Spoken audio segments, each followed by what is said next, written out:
5:30, so we'll call to order this meeting for Monday, March 25th. Jordan, would you start us off with the roll call? Please respond by stating present. Councilmember Ronayne.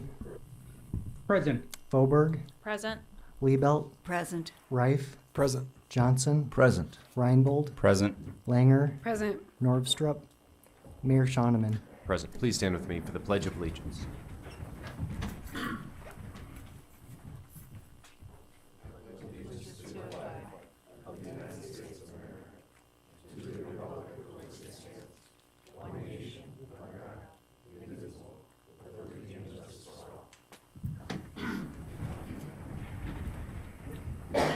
First order of business will be to approve this week's agenda as printed. Take a motion. Move to approve. Second. Got a motion from Councilman Reinbold and a second from Councilman Reif. Does anyone have anything needs to be adjusted before we take a vote on this agenda? All right, all in favor, please say aye. Aye. Opposed, nay. Motion carries. Next is our approval of the minutes from last week's meeting, which took place on March 18th. It's been attached to this packet. I imagine most of you have kind of skimmed through it at this point. Could I get a motion to approve? Move to approve. Second. A motion from Councilwoman Liebelt, second from Councilwoman Fauberg. Does anyone have anything needs to be amended or adjusted? All right, then all in favor, please say aye. Aye. And opposed, nay. Motion carries. See, Scott, you didn't want to say anything listed on our sheet? Scott? Do I? Yeah, You weren't planning on speaking, were you? okay. Observation. Observation, I'm gonna write that down as a.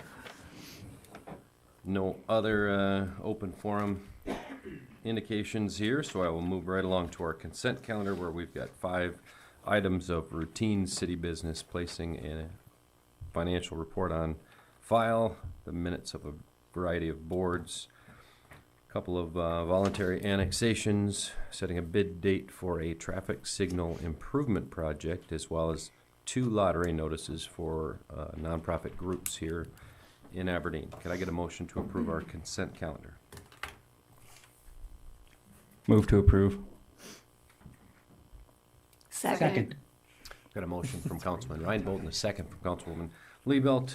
Anything from the council on any of these particular items? Mr. Mayor, Go ahead, I just Councilwoman. had a question about the fundraisers, the lottery fundraisers. Is there a limit to how long those can be open? Or there's no real limits as long as we, I think that they're a year, aren't they, Jordan? I am going to defer to the state's attorney on that question, because that's really not something we do. All we do is get the notice and place it on file. We have 30 days to refuse to approve it, otherwise it's just deemed approved. So as far as the open time, I don't have any information on that. But is your question that could this be like a bingo that lasts till the kingdom come? yeah, I noticed that the one is from April 1 to September 30th. I believe you're limited in the application to a 1-year period. Is that true, Jordan? I don't have the answer on that. I'm sorry.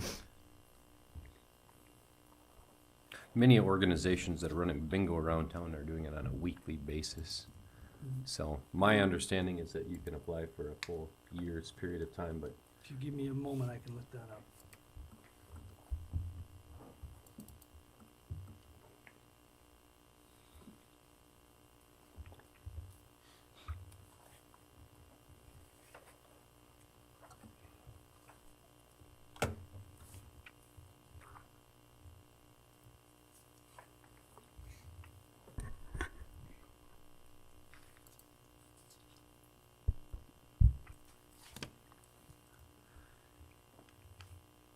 I am not seeing anything regarding the period of time, other than the 30 days written notice that's required to be provided to the governing body.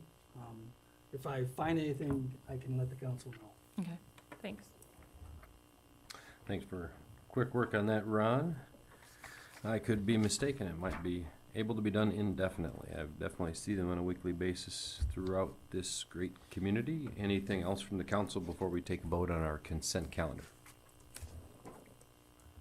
All right then, all in favor, please say aye. Aye.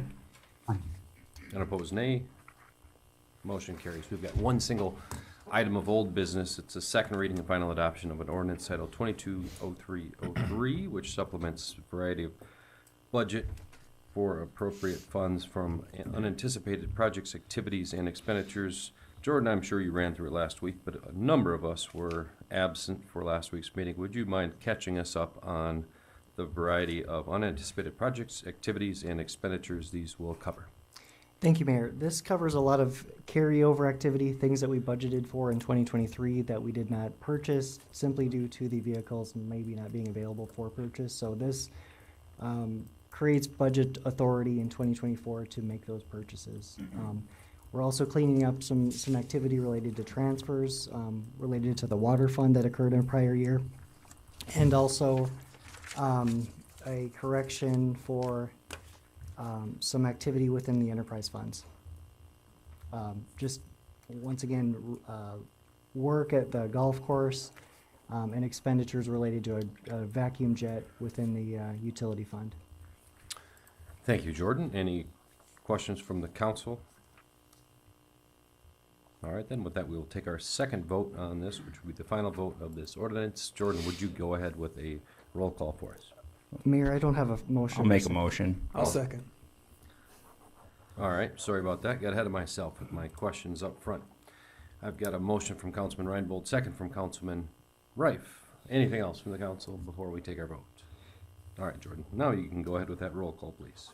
Councilmember Ronayne, Aye. Fauberg, Aye. Liebelt, Aye. Rife, Aye. Johnson, Aye. Reinbold, Aye. Langer, Aye. Mayor Shoneman. Aye, motion does carry. Moving along to new business, our first item of new business will be to listen to a marketing update from our Aberdeen Area Convention and Visitors Bureau. And here I see Casey Wisemantel with that group. Casey, welcome. I've got a packet from you up here, as does every person on the dais. Go ahead and take the floor. Make sure the little green light is on. Yep. Good evening, Mayor Shoneman, members of the council. Thanks for allowing us to present. The packet is in front of you, our marketing update for 2023. We have just a brief, quick overview of our staff. We have some new additions to our staff. Cindy Topol and Amy Lake Carmen are new to our staff, Cindy being our finance officer, and Amy our administrative assistant. Our mission, vision, and function, again, to enhance the well-being of the Aberdeen region, to engage with the community, welcome visitors for a positive experience in Aberdeen. Sorry, was I supposed to be down there, Jordan? Okay, my bad. To engage visitors for a positive experience in Aberdeen and to increase visitor activity in the Aberdeen with the emphasis of an overnight stay. Our main function is to what can we do to bring visitors here to have them enjoy their stay and spend the night in our great city. Table of contents, we'll discuss the visitor traffic, vacation and hunting, occupancy, SSC code, taxable spending, the leads database that we run inside our office, and our Hotel Alliance event funding, and then what do our visitors think of Aberdeen. Two types of traffic that we monitor, our vacation traffic, targeting visitors outside of a 100-mile radius of Aberdeen is kind of where our marketing starts, and then we push that as far as we can make it go. Hunting, we market to the hunter, featuring Aberdeen as a destination for pheasant hunting in South Dakota. Our vacation marketing, you can see that our print campaigns, we had 15 campaigns, and the impressions that go along with those. Our billboard campaigns, our digital, video, radio, and email campaigns, all garnering impressions that we track in the office. Our vacation social media, Facebook still being the strong platform for our office. Doing a little bit with Instagram, and Twitter is kind of non-existent, but Facebook seems to be our largest. As you can see, our bar graph, our largest engagement. Hunting marketing, we have our print, digital, video, and email marketing there as well, with campaigns associated with each one of those. And one of those, most notably, was the video we hosted with the Meat Eater crew that came to Aberdeen last fall, or actually, sorry, a fall before, and then the episode aired last fall. And just notably, that was, showed our efforts out at the airport and the community engagement and such. But That video was seen 145,000 times the first 2 days that it aired. So again, free publicity for Aberdeen. Hunting social media, again, Facebook is the platform of choice versus Instagram and Twitter. Our website analytics, our vacation website visitation, we welcomed over 100,000 users to our vacation website. 98,000 of those were new users that came to our website, so that's good to see. 2.7 pages per user. Our top pages were the home page, Aberdeen area events, play, which is our attractions page, and then plan your vacation, which is really what we want to see. Obviously, that garners vacation packets being mailed out of our office. Excuse me. On the hunting website, 37,000 users, 36 of those being new, 3.8 pages per user, homepage. And then the free hunting guide, again, mailing out information out of our office. And then planning your hunting trip, I guess, just basically a navigation of what resources do we have on our website for planning. Occupancy, again, is a $2 fee associated to every hotel that is rented in Aberdeen. And that is our true way to gauge the visitor that comes to the area. Most notably, we saw a 0.15% increase over last year. It's still positive, we'll take it. But we had some weather that we were dealing with last year as well. January was slightly down. April was slightly down. July, August, and October, believe it or not, was slightly down. And we gauge the month of compared to the month the previous year. So we gauge that traffic as well to track that visitor coming to the area. And visitors often carry a 1 to 3.5 people multiplier, so they might bring friends and family with them when they come. And then we compare that against a 10-year average as well. Taxable receipts and SIC codes, excuse me, that is a industry standard industry classification. Every industry has its own classification. We track lodging, eating, and drinking, which is your triple B or your promotional fund. And the SIC code tracking was up 1.15% over the same time last year. And most notably, lodging was up 2.9%, eating was up 0.36%, and drinking was up 2.6%, and that averaged out to a 1.15% year-to-date totals over the previous year. Some fun, exciting photos that the staff gets to engage in when we host events. And then most notably events, these are some of the events, larger of the events that we've hosted in 2023. AAU State Wrestling, BMX, high school boys basketball, girls softball, karting, NSIC cross country, track and field, play target, soccer, swim club, softball tournaments, indoor dome events, YMCA tournaments, Special Olympics, Midwest Wrestling, Small College Basketball Classics, NSU Homecoming, and many, many family and class reunions. These are just some of the larger events that we've helped with. And the reason why I noted them is these would require visitor packets or social media promotion or name tags or group tours along those lines, but most notably these are the larger of the events. Excuse me, event funding. You can see a lot of the event funding kind of goes hand in hand with the events that are held in Aberdeen. The Hotel Alliance paid out $113,850 to events held in Aberdeen in 2023. That could be sponsorship to the association itself or the event itself, like the Aqua Addicts, Aberdeen Arts Council, Catholic schools, theater, cougar hockey, curling, YMCA, gun club, hardball association, BMX, Parks and Rec, softball, swim club, youth wrestling, soccer, slideways, Moccasin Creek Pro-Am, bull riding, NSU Foundation, Power Sound, Pheasants Forever, Snow Queen, and Special Olympics. Again, these are just some of the associations that we come in contact with. What do the visitors think of Aberdeen? This is most notably my favorite part of the presentation. People in Aberdeen are so friendly and respectful. Enjoying a weekend with 4 of our grandkids. They have been reading their Mother Goose books. Now it's time to enjoy the rhymes of Storybook Land. The rides in the Aberdeen area for children, the animals in the park areas. Also looking forward to visiting many downtown stores, little shops, and boutique items. unique items and keepsakes for our trip to Aberdeen. The whole experience of the area is my favorite place to vacation. Beautiful scenery, wonderful people, and plenty of fun for the whole family. This trip is the highlight of our summer. All the attractions, parks, animals, and biking. This place is just the best. Great kids experience. Been coming for several years. Love it every time. We camp with the RV park. Seeing the stories from my childhood come alive.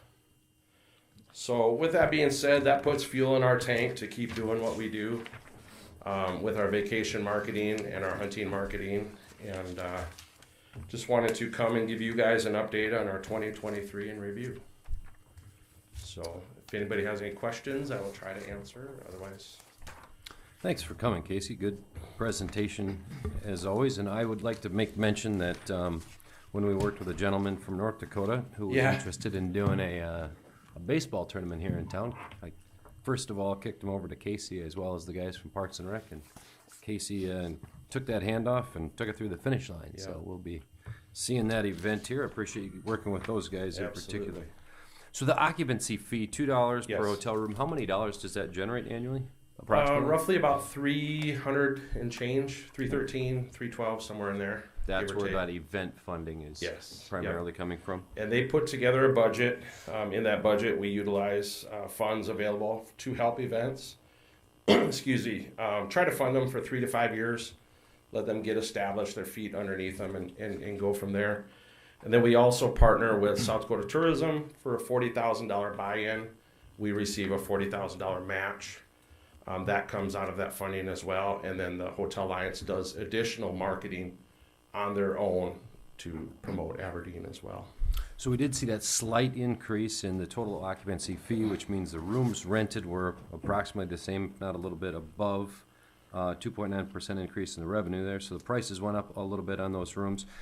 Is there capacity? I know that there's a lot of weekends where we're just booked from gill to gill. Yeah. There's times a year there's a fair amount of capacity in those rooms, or where's the opportunity for growth there?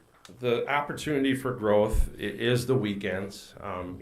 What comes first, the chicken or the egg? You have to have an event in order to have a need for hotel rooms, but you have to have hotel rooms in order to have a need for an event.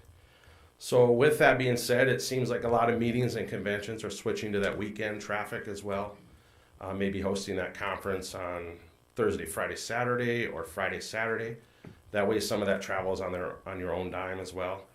The midweek traffic has really kind of not fallen off, just hasn't been there for the last 10 years. So we are utilizing our facilities that we have at our disposal as best as we can to strategically schedule those events. Like the Dome baseball tournament, we can't schedule that on top of an indoor soccer tournament, and we have to just, it's a dance. You have to play a little bit. You have to have the facility available in order to even bid a sporting event or a convention and bring them to town. But, the facilities that we have in Aberdeen are great. I wish we had more. And the hotels that we have in Aberdeen are tremendous to work with. And at times when we're busy, a citywide sellout, we could use more hotels. Thank you, Casey. Anything from the council? Alan had a question. Go I ahead, was just gonna, Councilman Johnson. Echo, great concise report. Appreciate all the highlights here that you packed in. Were the hotels at full capacity for the recent B basketball they, tournament? Yeah. they were, and then some. And as I reported some kind words at the last city council meeting, our office, we never received one phone call of people looking for hotel rooms. So all the hotels were able to accommodate the traffic. If there's implementations that they put in place to alleviate the jockeying of hotel rooms, I don't know what, but it worked really well this year. I did give them praise as well at the last Hotel Alliance meeting, but it was very well received in our office. We needed a breather, so it was nice to not have any phone calls. Yes, I heard great comments on the event. it was. So, It was very well attended. Yeah, great compliments. So thank you. Yeah. What Yes, are the ma'am. total number of hotel rooms available? Right now, we are sitting at 880 hotel rooms. We used to have over 1,000, but we're sitting at 880. And you ask, how can that be? When we lose the Ramada, that had 105 rooms. Then we lost Super 8 West, Super 8 North, Super 8 East, downsized. Even with the additional new hotels that are built, we were roughly at 880. So, Thank Councilman you. Colbert? I have a question. Yes, Do you ma'am. all use like a customer relationship management tool for your emails so that you have a database where Yep. there's like campaigns that go out automatically, or are you just Yep. using like one-off MailChimp thing? We do have a we call it our leads database, where we work leads monthly. Leighton and Catherine divvy up the leads accordingly. We could have anywhere from 30 to 60 leads that we will pursue each month. Tracking down that contact information, getting in front of them with a customized personal email, and then welcoming them to either Aberdeen immediately or in future years. But then we also circle back around with an email campaign as well. Yes. Is that all automated? We, yes and no. Sometimes it's nice to get that personal email when you have that established relationship with the convention or the executive director. But then the other one is automated through our constant contact. Yes. Yep. All right, anything else from the council? All right, thank you very much Thank for you. joining us tonight, Casey. Good Appreciate job. Appreciate the information. Next order of business is a transfer of a off-sale liquor license. I have recently done some work for one of the two parties, and so I've spoken to the city attorney, and just for the sake of, even though I wouldn't make any financial benefit from working on this or transferring this license, I will kick things over to Deputy Mayor Johnson just to avoid all appearances of any kind of financial conflict we've got with this item. So, Deputy Mayor Johnson, the floor is yours. Thank you, Mayor. Appreciate that. Council, before us is a request for council action. It's possible approval of transfer of package off-sale liquor from Jeff Rich, doing business as J-Bar, 420 South Main Street, to Eagle River LLC, doing business as Street Corner Aberdeen, located at 715 North 10th Street, and the transfer of retail on-sale liquor from Jeff Rich, J-Bar, at the same address, to Plaza Rentals LLP, doing business as Plaza Rentals on Circle Drive. And so this is being brought back to this evening's agenda by our city manager, Robin Bobzien. Robin, would you like to share any details that are relevant for tonight? I think we'll have Ron take it over and detail it. I Very will. well. Thank you, Councilman Johnson. So, last week, the public hearing on these two transfers was held. And just so everyone's aware, those public hearings are published and noticed. So that date was notified to the public. They had an opportunity to appear. At that time, nobody appeared either in support of or opposition to either of the transfers. And so Councilman Ronayne closed the hearing and then went forward with the considering any motion. So as it sits right now, this council may entertain this motion, but would take no new information from the public on this. So it would just be council discussion and then a vote. Very well. Thank you, Ron. All right. With that background and history, I'll entertain a motion to support and approve this transfer. Move to approve. Second. We have a motion from Reinbold and a second from Reif. Any council discussion before we vote? Point of personal privilege, Mr. Chairman. Yes, Councilman. So I do want to advise the council that even though I asked to bring this back before the council, since that time I've learned that the other lawyer in my office, who happens to be my daughter, has also had a conversation with one of the persons involved in this transfer. And while I'm not certain it actually creates a conflict for me, I do want the council to understand that I will be abstaining from participating in this matter as well. Thank you, Councilman Ronayne. Appreciate that notice. All right. Any further comments or discussion from the council? Yes. Mr. Deputy Mayor, can I ask, our city attorney a question about where we're transferring, not just this particular case, but I've noticed in the year plus almost 2 years now that I've been on the council that a lot of times we're transferring liquor licenses from an actual business to like an office, for lack of a better term, or a location that's not necessarily a business that would be actively selling alcohol. It's almost like a holding spot for that license. And what does state law say regarding that? So that's correct, Councilwoman Fulberg, that the council for many years has often transferred liquor licenses that are in the process of being sold to a location that is not going to actually sell, and they use that as a placeholder, and that will give the business an opportunity to get up and running and get the license transferred a second time to their real location. The reason for that is that these licenses must be actively used for 30 days within a 1-year period. Or maybe it's 2-year period, I'm not sure, but they do have an active use requirement before they can be renewed. So the councilwoman is correct that we often have put these in a placeholder status at some location that's not really going to be where the liquor will be sold.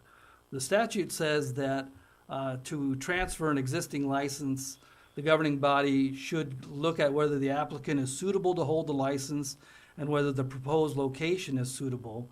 And again, the council has a lot of factors that they can look at determining suitability of a location. So granted, we do on occasion transfer to like an office for a placeholder for a temporary time to get that transferred to the real establishment where the license will actually be actively used. But that is the language that the council can consider in deciding whether to approve a transfer of a license. Mr. Mayor, Yes. or Councilwoman. Deputy Mayor? Yes. That, I guess, is my concern with this particular and some other ones that we've looked at is taking a license off of Main Street, which I would like to have a really vibrant Main Street, to an office building with no idea of whether we're going to get another vibrant place downtown. And so the question is it a suitable location to put it into a placeholder? And again, not just regarding this question, but philosophically, I think it's something we should consider. Noted, thank you. Further discussion? Mr. Mayor, Yes, Councilwoman Linger. I had the same types of questions that you did, Councilwoman Foberg, and I will say I did talk to the party that is getting the liquor license transferred to them, and they are actively working on placing that somewhere. Obviously, I'm going to respect their boundaries of confidentiality and not ask the questions of when and where, because I'm just happy that it will be at some point used in the future. But I did feel better knowing that the plan is to move it. So. Thank you for that input. Mr. Deputy Mayor? Yes, again, please. I guess it's just a general statement, and Senator Perry's not here. So for the legislators who listen to the city council tomorrow, it'd be really nice if we had like a liquor license light that did not involve video lottery machines and did not involve food, that allowed people to pay less for a liquor license and open a bar with live entertainment downtown, specifically music, not other forms of live entertainment. Because it just seems like we're missing some opportunities for there to be activities. It'd be nice to have a speakeasy. I really like secret doors. So that's what I'm thinking, is it'd just be nice to have some opportunities where liquor licenses weren't so expensive. There wasn't such a concentration of people trying to get them, and we could actually create some new nightlife downtown. So I believe that's going to have to be a state statute. It's nothing we can do, right, City Attorney? Correct. That's my vote. All right, great discussion. Any last comments? All right, knowing that we have at least 2 abstentions and there's been some rigorous conversation here, I'll opt for a roll call vote, please, Jordan. Councilmember Langer, Aye. Reinbold, Aye. Reif, Aye. Liebelt, Aye. Foberg, Aye. Ronayne, Abstain. Mayor Shonneman, Abstain. Deputy Mayor Johnson. Aye. Thank you. All right, and that motion passes. I will restore admin control of the meeting to you, Mayor Shonneman. Thank you very much, Deputy Mayor. You did a wonderful job. I'm fairly certain you run these meetings more efficiently than I do, but as Councilman Ronayne suggested last time, I certainly make a lot more jokes than you. So if there's a positive to be had, where it's at, I guess. Next, we've got a public hearing and a possible approval of a new retail on-off-sale malt beverage and South Dakota Farm wine license for Dolgan Midwest LLC, a company out of Tennessee, which does business here in Aberdeen as the Dollar General store at their new location on the northwest side of town. This would be for a wine and cider alcohol license at that location, 600 Fifth Avenue Northwest. It doesn't look like anyone is here to speak on behalf of that, so I will go ahead and make a motion for that approval. I'll move it. Second. I've got a motion from Councilman Ronayne and a second from Councilman Reif. Does anyone from our council have anything to contribute by way of conversation to the Dollar General retail on-off sale malt beverage and South Dakota wine license? I would just say, Ron, just for the listening audience, could you delineate between a liquor license and a malt beverage and wine license? Sure. And we'll get into that a little bit more later on too, but the classes of alcohol licenses that are available are the liquor licenses, and you have both on sale and off sale.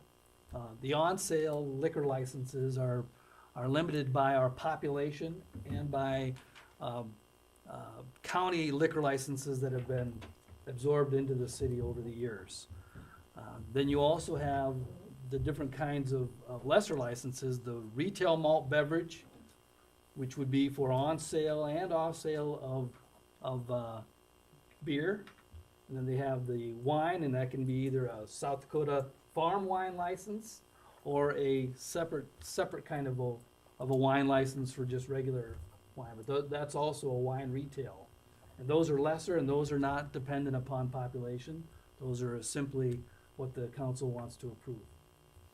And so, Ron, there's two distinctions of the the liquor on sale licenses, the restaurant and the non. So as long as you're making these distinctions, why don't you clarify the difference between those two? So we have, I want to say that we have one restaurant liquor license. We might have two restaurant liquor licenses, but if you primarily get your revenues from the sale of food, then we have two businesses that have obtained the restaurant liquor licenses, and they are able to sell liquor in their restaurants.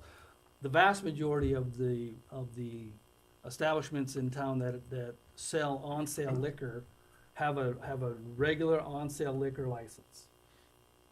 In the liquor license, so the liquor licenses that are entirely spoken for are a market-driven enterprise where you must buy one from an existing operator.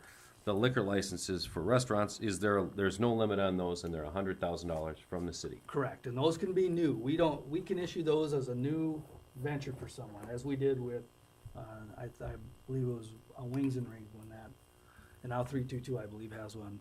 But we are limited, when we are capped out on all of the on-sale liquor licenses. By our population, I think we can have 19. I think we're currently at 31 total, and that means that we have that many that we've absorbed from the county properties that's been annexed, and now we've taken on a liquor license with those. So let's say, for example, for some reason we saw a liquor license that went inactive and expired and was not renewed. That doesn't mean we'd be able to sell it because we're already over our limits. Thanks for the question, Josh. Thanks for the response there, Ron. Next, we've got a, Mr. Mayor, can I Oh. ask a follow-up question to Ron? yeah, go ahead. Based on Josh's question. So the de novo, if I'm using that right, I'm not an attorney, liquor licenses that are tied to restaurants, like 322, those do not come with, video lottery, correct? They do. Those, my understanding that the restaurant liquor licenses allow them to place the 10 video lottery machines. If it's an on-sale liquor, then they're allowed to place the video lottery machines. That's in the state statute. Yeah.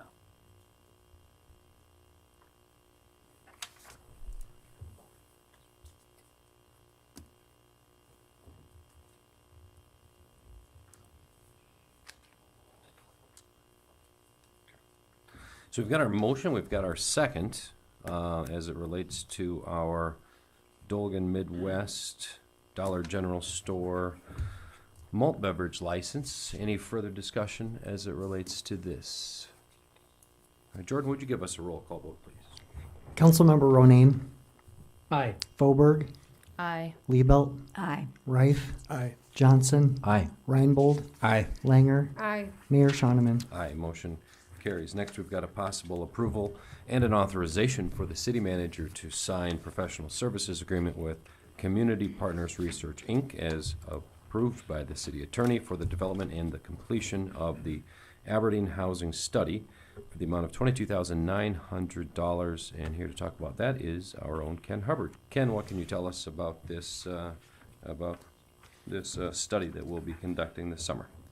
Thank you, Mayor. The last Aberdeen housing study was completed in 2018. Since that time, the plan has been utilized to identify areas of need in the housing inventory to developers, investors, and other interested parties, as well as the city. Many changes have occurred in Aberdeen in the last 6 years, and the time has come to update the housing study. This work will take into consideration changes identified in the most recent census data and projection data to keep Aberdeen moving forward in all areas of residential development. Community Partners Research Incorporated has completed housing studies for the city of Aberdeen in 2007, 2010, and 2018. These previous studies have been extremely useful to the city as well as potential developers in determining the needs of the community. Many developers of successful housing projects have also complimented the city on the usefulness of these prior documents in making their decisions to build in Aberdeen. Therefore, we would like to move forward with the Community Research Partners once again.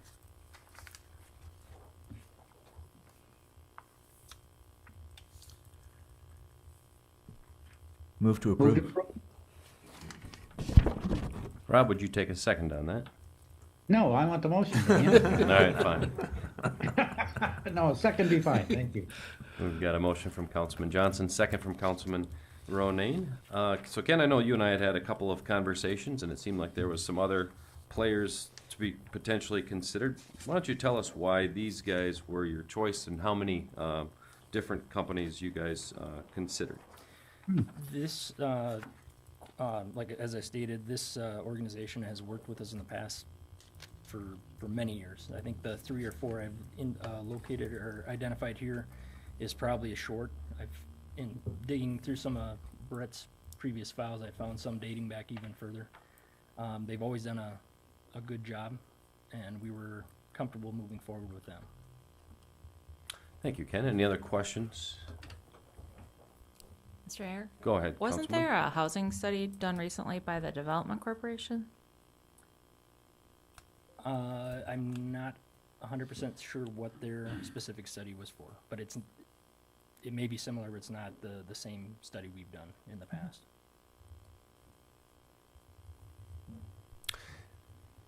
You aren't thinking of the one that they had done for childcare? No, not that one.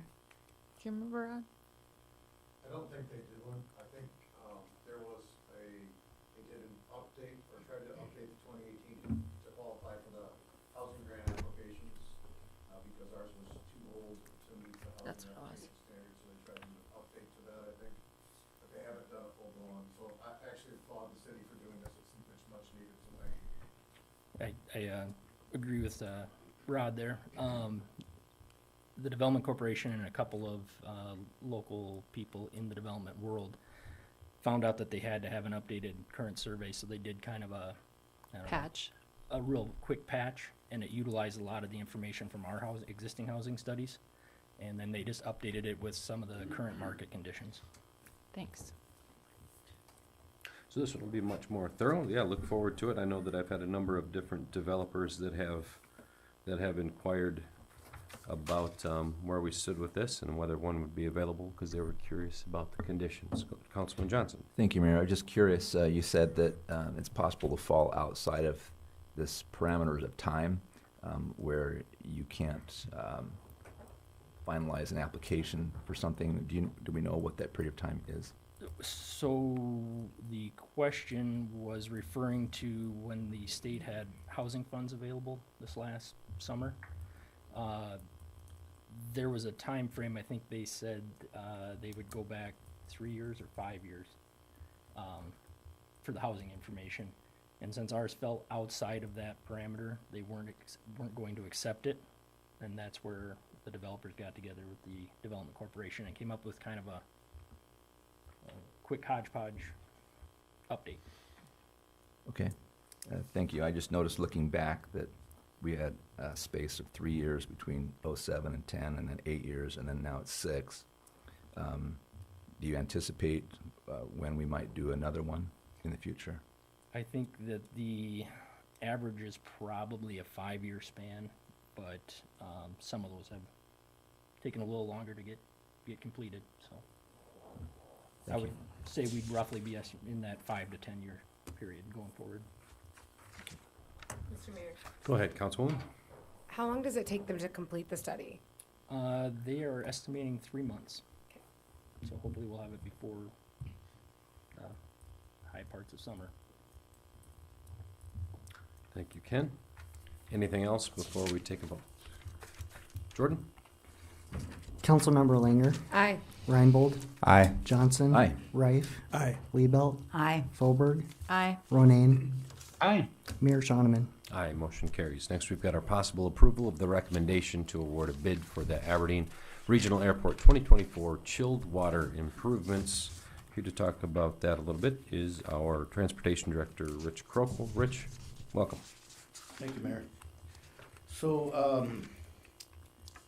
I've been here a couple of times to talk to you about the chiller problems that we've had at the airport, and I did make the purchase of our new chiller back in December, so we're looking at arrival of that in August of 2024. So it's a long lead time on that. We did go out for bid on a contractor to install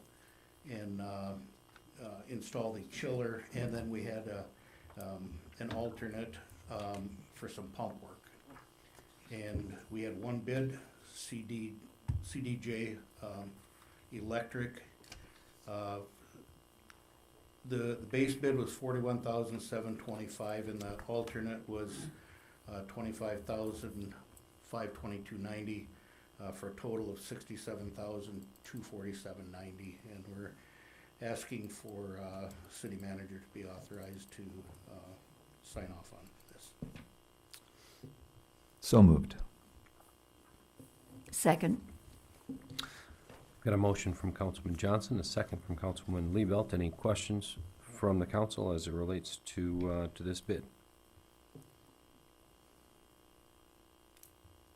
Go ahead. City Manager Rottenbobzien has something to add. We did have this same company do the work for the City Hall chiller a year ago, last year, and it was a well-organized machine. They put it together very quickly, and we had very little downtime, so they've done a really good job for us in the past. I think we have a good, solid plan going forward to do the installation with as few impact as possible on traveling public. All right, thank you, Councilman Johnson. Just thought of a question. What's the expected lifespan of this equipment? It's an interesting question because I've actually operated chillers that have been 30, 40, 50 years old. So this one is 22 years old. But like everything, they don't make them like they used to. Thank you. Jordan? Councilmember Ronayne, Aye. Fauberg, Aye. Liebelt, Aye. Reif, Aye. Johnson, Aye. Reinbold, Aye. Langer, Mayor Shonneman. Aye, motion carries. Next, we've got the possible approval to authorize city manager to sign a payment to Vern Ide for $8,708.40 for a 2024 Honda Odyssey. Rich will walk us through that one. Yes, I presented this purchase to you in February of 2024, February 5th exactly, for the 80-20 split on the cost of this. So in your packet, you'll see the invoice from Vern Ide on the total cost of the van. And this will be part of our SDDOT section 5311, grant number 812161. So the total amount of the invoice $43,542, and then SDDOT is covering 80% of that, or $34,833.60, and the remainder of that being the what do we got here? 8,000. Yeah.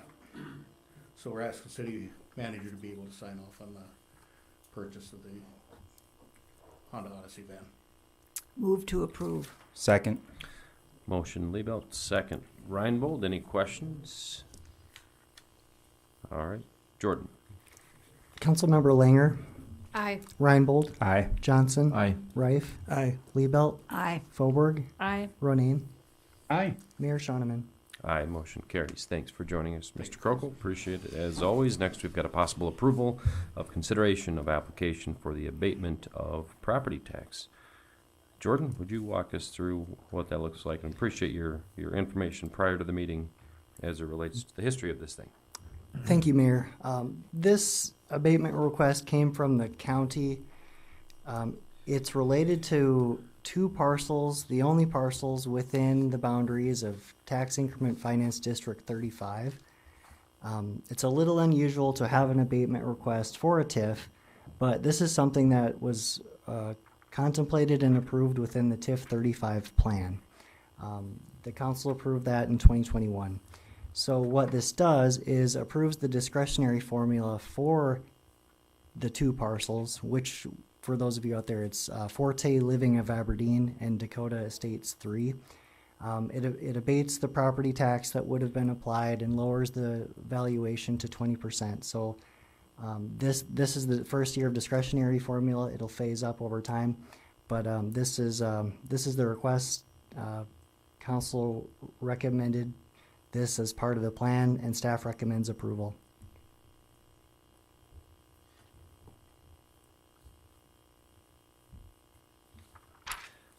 I will move to approve. Second. Got a motion from Councilman Johnson, second from Councilwoman Langer. And so just so that we're kind of clear, I think that this kind of gets into muddy waters for a lot of folks. Essentially, the additional property tax from the increase would have otherwise went to their tax increment financing payment. And so one way or the other, whether it's 100% of the increase or 20% of the increase, it's going into the pockets of Stencil who built this property. That is correct. This is just a mechanism by which we must go through in order to make that discretionary formula legitimate. That's correct. Okay, any other questions? All right, Jordan, would you give us a roll call vote then on that, please? Councilmember Ronayne, Aye. Fauberg, Aye. Liebelt, Aye. Reif, Aye. Johnson, Aye. Reinbold, Aye. Langer, Aye. Mayor Shonneman. Aye, motion carries. Next, we've got a first reading of an ordinance titled 240301, which is an ordinance amending the zoning regulations of the Aberdeen City Code authorizing administrative exceptions. And Ken will run us through that, but this has been something that's been on our docket for quite a long time, and I know that you've been working through a lot of those details, so thank you for your hard work, and kind of explain to the council how this will work. Sure. Thank you, Mayor. This ordinance is requested to amend Chapter 60 of the Aberdeen City Code. This will allow for extremely specific administrative exceptions or variances from zoning code requirements. The Community Development Department and the City Administration have been working on ways in which we can better serve property owners as well as developers by streamlining the permitting process for building projects. This ordinance amendment accomplishes that by allowing for the administrative approval of minor variations or deviations from the zoning district standards. Certain projects that previously would have required approval from the Board of Zoning Adjustment prior to commencement of work can now be approved administratively, which could shorten permitting timelines by 6 weeks or more.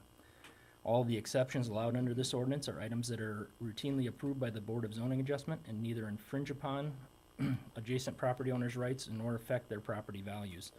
This ordinance amendment was reviewed by Board of Zoning Adjustment staff, or the Board of Zoning Adjustment on March 14th and approved by the Aberdeen Planning Commission on March 19th. Staff recommends approval. Move to approve. Second. Got a motion from Councilman Reinbold and a second from Councilwoman Langer. And just for the listening public here, Ken, why don't you walk us through a couple of circumstances that our zoning board routinely sees that probably wouldn't be necessary? Sure. So the first item allowed as an exception would be encroachments into required setbacks for the installation, repair, or replacement of decks, steps, porches, access ramps, and similar necessary features on a house or a business. You know, if the existing residence currently sits too close to a property line, but they need access into that area, they can extend their porch or their steps into that area without the need for a variance through the Board of Zoning Adjustment. Another real common one would be twin homes. They're permitted in all zoning districts, or all residential zoning districts, but the simple fact that they share a lot line requires a variance to that shared lot line. You know, this seems like an unnecessary step. This will eliminate that. So that would be for a property being developed into twin homes, not an existing twin home situation. Correct. So if you're laying out 3 or 4 lots for twin homes, obviously if they're going to share a lot line, you're going to need maybe a smaller lot than you would if you had to meet setbacks on both sides. This allows us to grant the variance for that lot size and also for the crossing or the 0-foot setback on each side of that shared lot line. Thank you. Ken, appreciate that information, and I know that, like I said, you'd been working on it for quite some time, and it had been something that we were considering for a bit. Any other questions from the council? Mr. Mayor, can I just ask a follow-up question on your first example? Can you give me more words? I'm having a hard time visualizing it. So one of the largest numbers of items that the zoning board deals with are existing structure setbacks. So if a house currently doesn't meet its front setback and they want to replace the front steps. Okay. The zoning board in the past has basically been granting a variance for the existing structure to remain where it is and for the deck to encroach into that required setback. So like grandfathering it in, basically. Yep. So that's basically what this would do. Okay. Thank you. Any other questions from the council? All right. Jordan, would you give us a roll call vote, please? Councilmember Langer, Aye. Reinbold, Aye. Johnson, Aye. Reif, Aye. Liebelt, Aye. Foberg, Aye. Ronayne, Aye. Mayor Shoneman. Aye, motion carries. Thank you for that. Next, we've got our possible first reading of ordinance title 20-40302, which is an ordinance which amends the Aberdeen City Code regarding the enforcement of zoning violations. Ken, would you walk us through the details on those adjustments, please? Sure. This ordinance is to amend chapters 26 and 60 of the Aberdeen City Code regarding the enforcement of zoning violations. Language has been added to section 26-118C, which states the violation of restrictions or stipulations accompanying the approval of a special exception, variance, administrative exception, or non-conforming use shall be deemed a nuisance. The language added to section 60-22 or 60-222 through 223 outlines the penalties for these violations and subsequent process to remedy the public nuisance.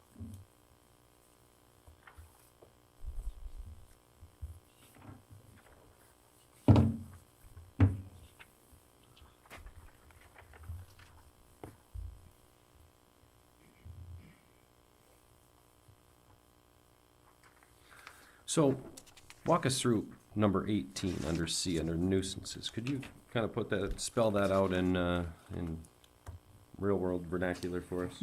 Sure. So the protective restrictions imposed by the zoning authority would be at a standard zoning board hearing. If somebody comes in and asks for a special exception to operate a used car dealership or something, they may stipulate or add conditions, restrictions, stating that you can have so many vehicles, they have to be licensed and operable, they can't be stored in corner visibility triangles, and they might have 6, 8, 10 stipulations. This defines those as a public nuisance, so if they are continually in violation of it, that 1 or 2 applications a year that just can't comply with the ordinance, it allows us to address those issues. How frequently is that issue contended with out in the city? Very rarely, once or twice a year. But the 1 or 2 cases you get a year are those, you just cannot bring it to a close, so you have to have a means of doing so. Mr. Mayor. Go ahead, Councilwoman. So then our nuisance ordinance would kick in. Yes. And this has been something we talked about as a partner with that last ordinance the council just dealt with, where we'll see more of an informal process. Its potential to be abused would be increased because people would think that just because they didn't have to go in front of the zoning board, they can basically disregard any conditions that the director might have placed on that variance. But we also see the same with the zoning board itself. They will hear, notice will be given, the public hearing will be held, they will have this conversation with the applicant, they will say, we'll grant you the thing you want, but we're gonna put these conditions on, and then they later don't comply with the conditions. And so what this does is this says, having been given that due process, where you've gone in front of the board or in front of the director, you've been given this thing, but with conditions. If you don't do those, now we're gonna kick it over into the public nuisance side. And we're gonna deal with those in a format that we're much more comfortable with and which is much more effective, and that's for a public nuisance type abatement. We're only applying this to those situations where they've actually gone in front of the zoning board and have gotten these protective restrictions or safeguards placed by them. That's the only reason we're doing that.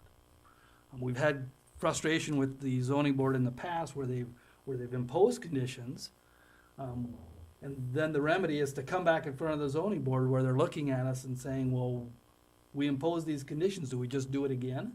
And so this kicks us into nuisance where we're much more effective and we can get matters resolved. And frankly, there's one part of the abatement process that I think is important, and that's that cost now goes onto the property as a special assessment.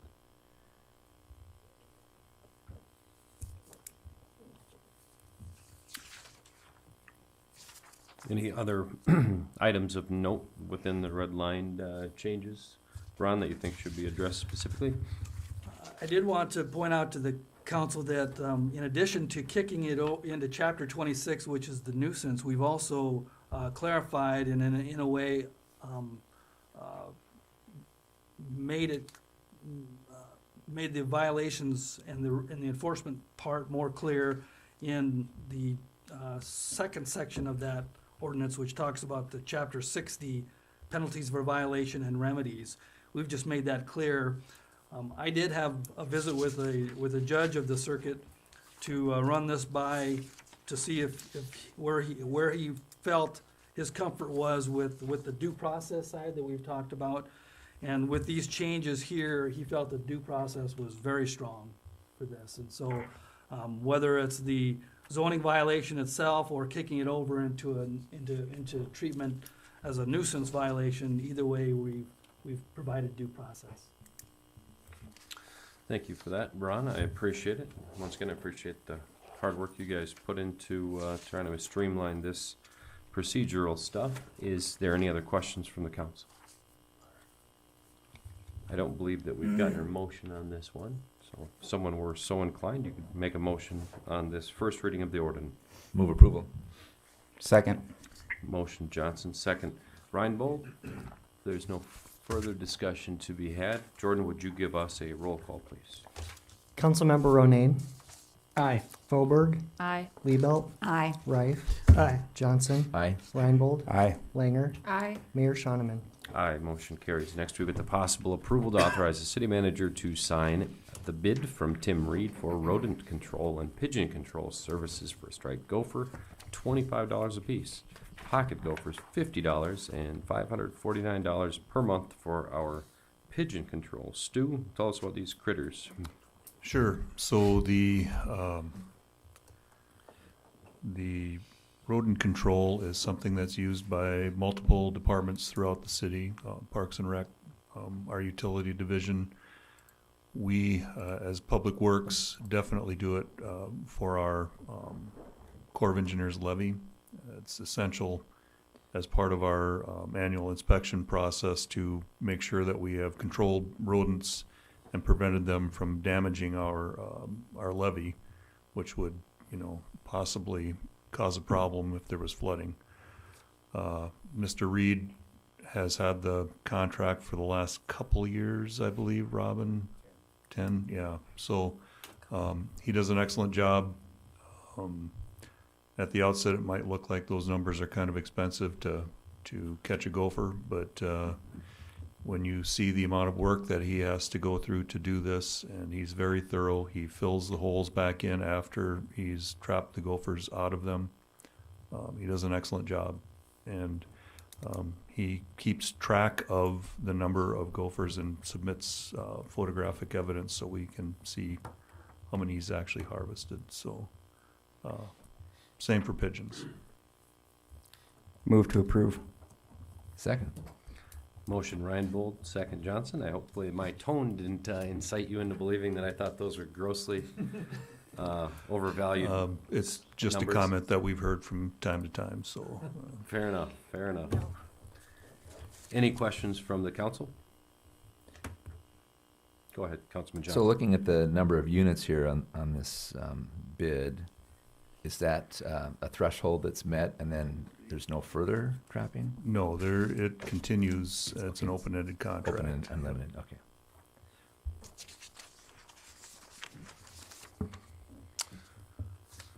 All right. Jordan, would you give us a roll call vote, please? Councilmember Langer, Aye. Reinbold, Aye. Johnson, Aye. Reif, Aye. Liebelt, Aye. Fauberg, Aye. Ronayne, Aye. Mayor Shoneman. Aye, motion carries. Next, we've got the possible approval of bid recommendations for 4 projects.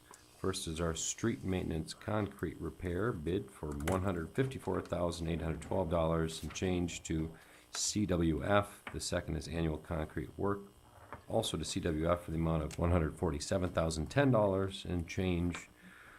Third, also CWF masonry. This is our accessible sidewalk quadrant improvements, totaling $136,319. And finally, our mill and overlay improvements will be bid in the amount of $703,951.83 to Dami's Construction. And Stu, what can you tell us about those 4 bids? So the first 3 bids is work that we do every year. The street maintenance concrete is to repair curb and gutter and improve drainage in the areas where we're going to be doing our chip seal and street patching projects for the summer.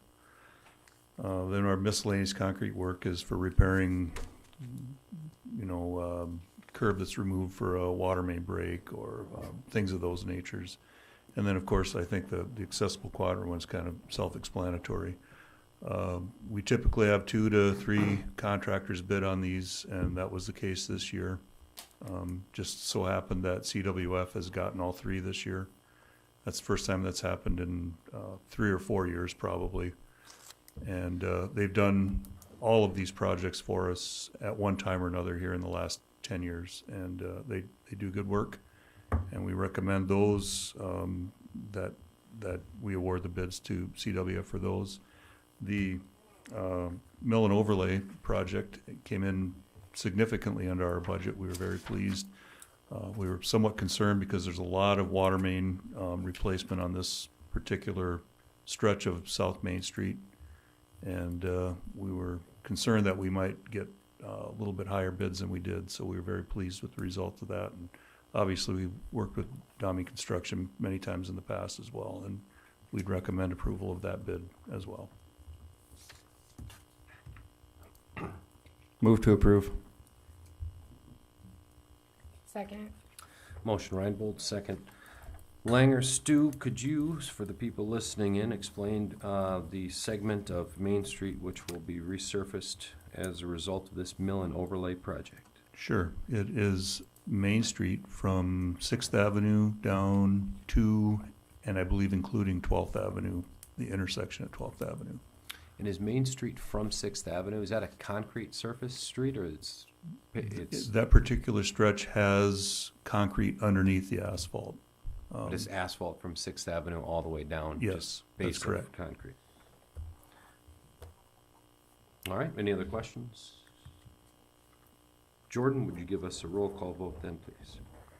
Councilmember Ronayne, Aye. Fauberg, Aye. Liebelt, Aye. Reif, Aye. Johnson, Aye. Reinbold, Aye. Langer, Aye. Mayor Shoneman. Aye, motion carries. Next, we've got a discussion regarding video lottery machine placement on properties in the county in close proximity to city limits. Ron, will you walk us through that then, please? I will. Thank you, Mr. Mayor. I put together a lengthy council action request overview, and we touched on some of that earlier in tonight's meeting about the various kinds of liquor licenses.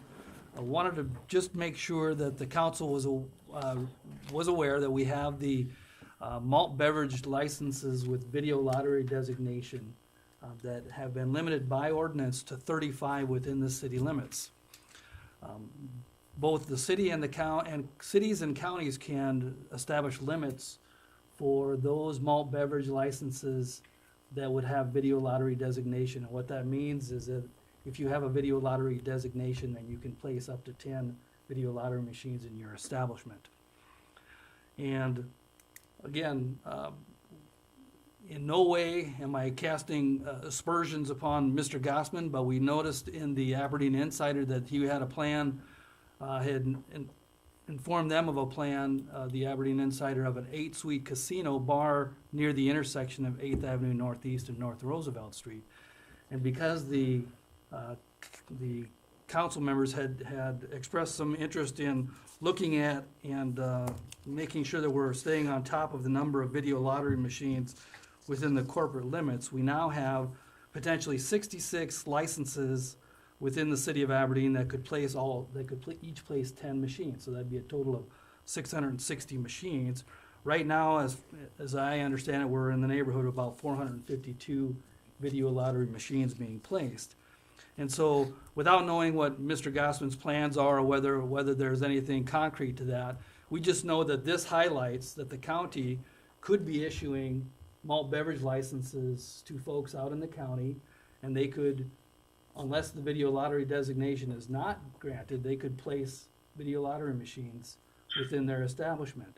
We know that you can have a single building that has multiple suites, and that those suites can each be a place for a video lottery, for an alcohol establishment with video lottery designation. So, for example, if there's a business in town that has 5 of those suites, that would be able to have potentially 50 video lottery machines in there. Same way with properties on the edge of city limits. If they are granted a number of video lottery machine designated malt beverage licenses, and they too can have that. So we just wanted to raise this as an issue and ask the council if that's something that they want us to formally go, or a committee of the council to formally request of the county commissioners that they consider either limiting or withholding the video lottery designation for malt beverage licenses that it issues to premises that are right on the edge of city limits. So we thought that the council had expressed this, I don't want to call it a concern, but had expressed some interest in keeping on top of those numbers.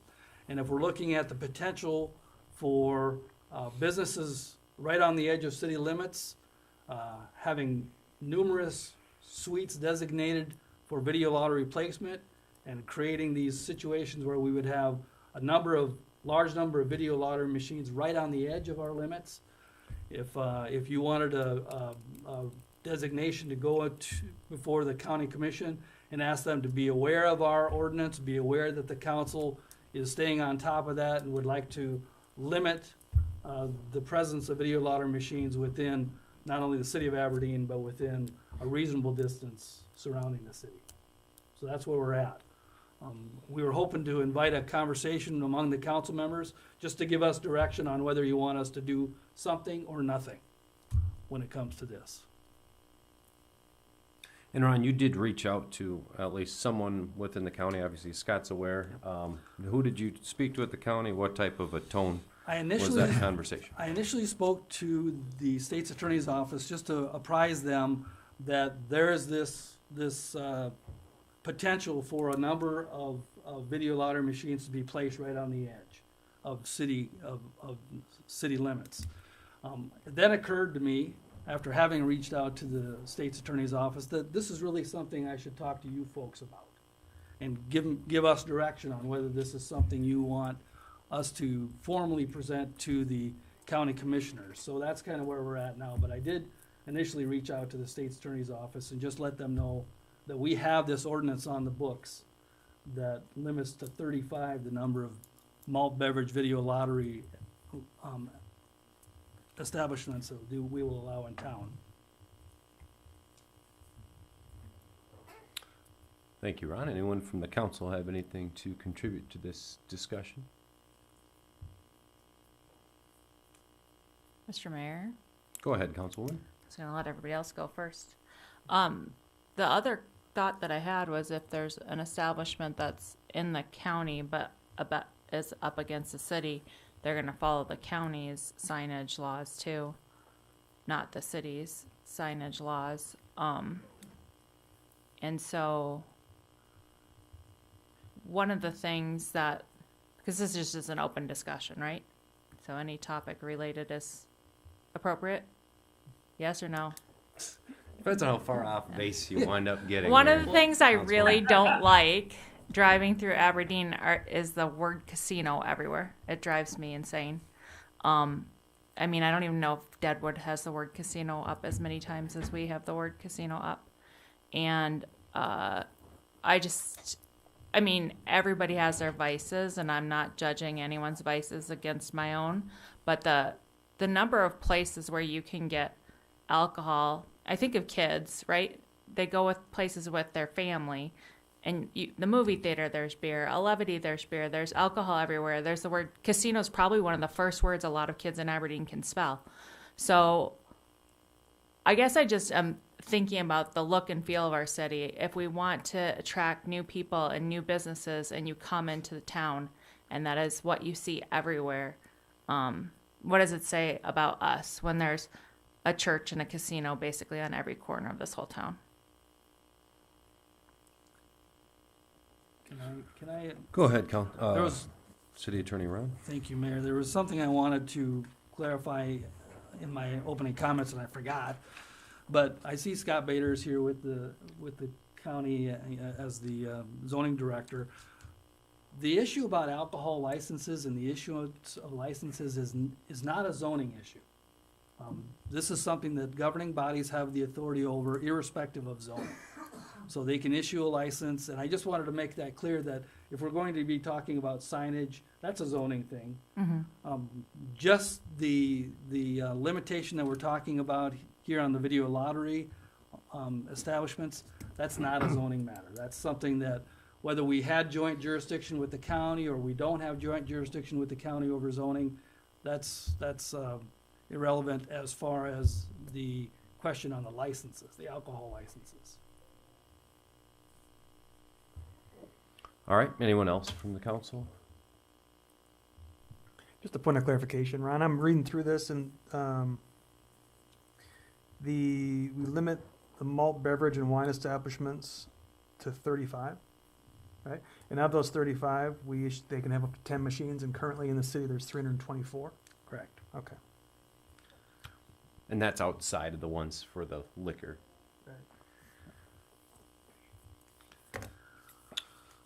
Has the county ever come to the city and made us a similar request, but on the other end of the spectrum saying, hey, we'd like you to consider such an ordinance?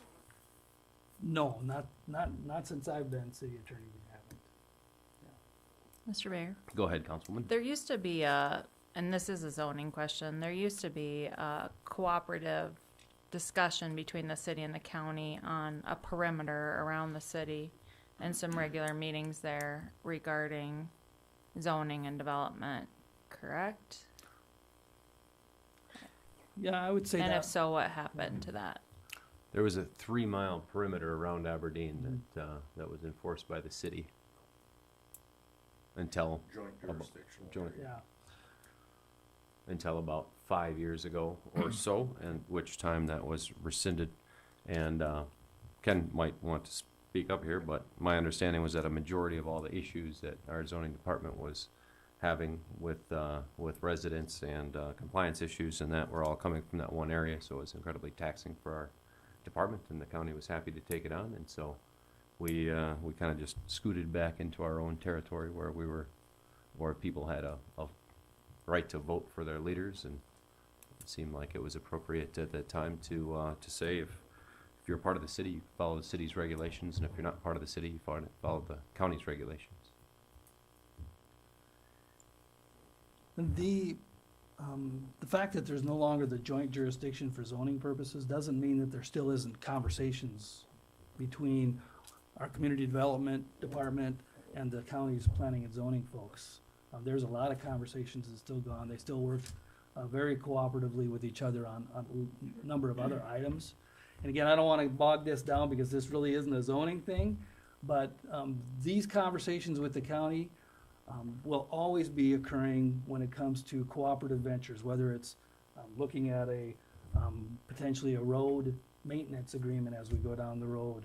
We're already working with them cooperatively on courtroom issues. So there's lots of these kinds of things that we continue to work with them on.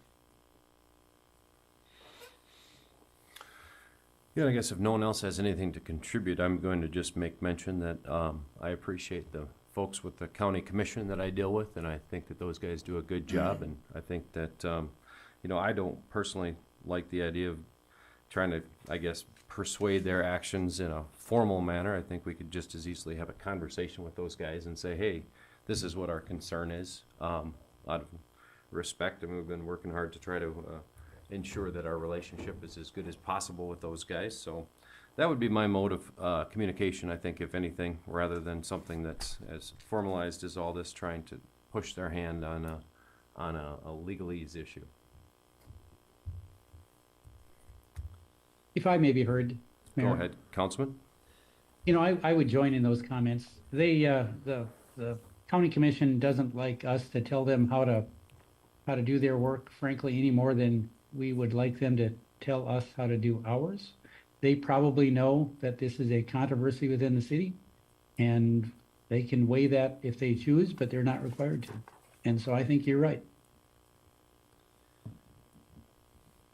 Councilman Johnson? And I see things the same way, and my recommendation would be take no action.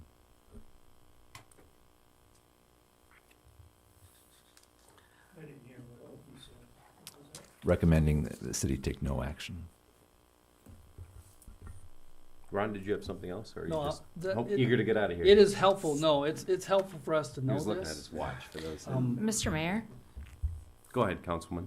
But to Rob's point, or Councilman Ronane's point, I mean, this is our district, his and my district, and if we were concerned about property values when there were garages going up across the street, wouldn't we be concerned about property values if there's a casino going up on the other side of the street? And so I appreciate the support for the county, and I'm not saying that we shouldn't support the county, but I think we as a council have a duty to think globally about property values and not only businesses in our community. So,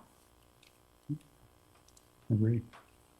Ron, sorry about that. You were kind of Well, cut off. No, it is helpful for staff to be able to have these conversations so we know what direction to go. We weren't sure if this is something you would want us to bring to the attention of the county. and ask them to consider placing some kind of limit on there, not telling them to do anything. We're just asking them to consider that, and then they could judge it as they see fit. This property, for example, is kind of a pocket. It's surrounded basically on all sides, I think, by city limits. It's kind of on its own little space here within the city. So this is this property is unique, but again, these kinds of conversations are helpful generally to see what's happening within the proximity of the city out in the county. Councilman Rife? You know, if this was in the Northwest District, I would expect Charlotte and I would have, opinions, and we would have our neighbors reaching out to us and giving an opinion. But since it's not in my district and it's in yours, I think I would defer a little bit to you and Councilman Ronayne on what you're hearing, what feedback you're getting. I say speak up. Because I haven't heard any feedback, and so I think, I'm kind of like Alan. I'm sort of agnostic on the issue, but I think it's the Northeast District, so I think you certainly have the ability or the almost the duty or the obligation to ask those questions. Josh, we will invite you to picket when it's time. Thank you. Yeah. Thanks, Councilman Rife. Yes, I have heard concerns about there being a large casino there. That's not administered at all by the city. And so, I mean, as a tax-paying member of the city, when you drive down the street, you don't think, oh, that little piece right there is county land. It's not city land. When you drive down a major street to your house, you think, I'm in the city. And so I think it's a reasonable expectation that the major roads we drive down, both sides of those roads are part of the city. And I think a lot of people, once this is in the news tomorrow, will be surprised even that that's county land and not city land. And so I think it would be really nice if we had some time to listen to our constituents about it, but I'm fairly certain there will be concern. But again, it's not our jurisdiction. Yeah, it's a tough one because we literally, opted against the annexation, or not, I guess we didn't physically, but we essentially made the conditions for annexation difficult to achieve his goals with, and so he opted not to. So it's kind of, you almost can't have it both ways, You can make the rules if he comes, but you can't make them if he doesn't come, I guess, in the grand scheme of things. But I'm more than willing to visit with the county commissioners individually, and I've already had one of those conversations to kind of gain, their feedback and their thoughts on the matter. But like I said, I think that anything we can do to improve and to maintain good relationships with that governing body, the better off we are. I think that that's really an initiative that we've set out to do, and I think that we're on a good track to do it. And I'd hate to derail it because people feel like people are getting in other people's territories or getting out of their own lanes and that kind of a thing. But I do think that this conversation will be helpful in that respect, and I think that they'll definitely understand where we're coming from that vantage point. Does anyone else have anything to discuss here? We haven't taken a motion on this matter. Is there a motion to be had? No. Okay. Wouldn't require any. Anyone else feel the need to speak up? Stacy, yourself? All right. With that, if we'll consider that matter temporarily closed, and we will move along to a review and approval of claims and payroll. A bills list is this week, of course, March 25th, and our payroll period is from the 10th until the 23rd, as well as all associated taxes with that as well. I take a motion to pay our bills. So moved. Second. Motion Reinbold, second Johnson. All in favor, please say aye. Aye. Opposed, nay. Motion does Mr. carry. Mayor. Roll call. Yeah. Oh, Roll call. that's right. Jordan, would you give us a roll call vote on paying our bills, please? Councilmember Langer, Aye. Reinbold, Aye. Johnson, Aye. Rife, Aye. Liebelt, Aye. Fauberg, Ronayne, I say aye except for Dakota Bank. Mayor Sharman. Aye. Motion carries. Robin, what have you got for us as a part of your city manager's report here this evening? Councilman Ronayne, did you have something you want to say before I break in here? No, didn't know if I voted or not, but he didn't seem to care, so I'm good. Okay, two items. One was that we are starting to work on our budgeting process. We've started having dialogue with the department heads, trying to walk through making sure we're thinking about what we're gonna have to do in the upcoming few months for budget. I think this will be a challenging year, but we'll get through it. And Jordan and I actually met today about some stuff, so we'll get through that. We are also, this week, we have an opportunity to meet with the Board of Water and Natural Resources in Pier. That's on Thursday. And there are gonna be a couple items that they're gonna be talking, well, two items that they're gonna be talking about. One will be the WINS project and the potential funding through the SWARMS list. And then the other thing will be the revolving loan fund approval for the water tower and transmission line. The other part that we talked about was how we want to go about doing the funding for the wastewater treatment plant, water reclamation project.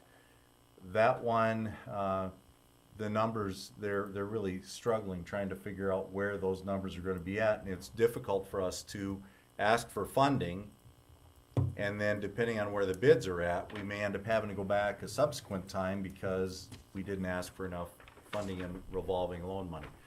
So what we're opting to do is go back for their July meeting to have a discussion with them. By that time, we should have a bid, and we should know what numbers we're looking for so that we can ask for an appropriate amount through that revolving loan fund. So that's all I really had. I did want to have Stu just kind of go through the snow removal process and what thoughts we had with this last storm, having a projection of somewhere in the neighborhood of 22 inches as of Thursday, and what we ended up with. So Stu, just walk us through what you and Jeremy and I were talking about. Sure. Thanks, Robin. So this was another difficult snow removal, not from a actual equipment standpoint or anything like that, just trying to understand the forecast and figure out the best time, the most effective time to go out, understanding that this time of year, doing as little work as possible. And I mean, I don't mean that in a bad way. I just mean that the more equipment and the more times that we put equipment out on the streets, the more damage we're going to do, because ground conditions are really soft and we will affect pavement because of that. The same token, we also understand that people need to be able to travel safely on the streets, and we want to make sure that we're providing that service to the public. So trying to consider all that, and finally, I think, realizing that our snow totals weren't going to be quite where we thought they were going to be, even as recently as Sunday night. This morning, we just made a decision. We were out doing emergency routes already anyway. We just decided to move into the residential areas right after we got done with emergency routes and just do a snow removal with no ticketing or towing. It actually went very well. We finished up with residential streets about 3:45 this afternoon, so that was went very smoothly.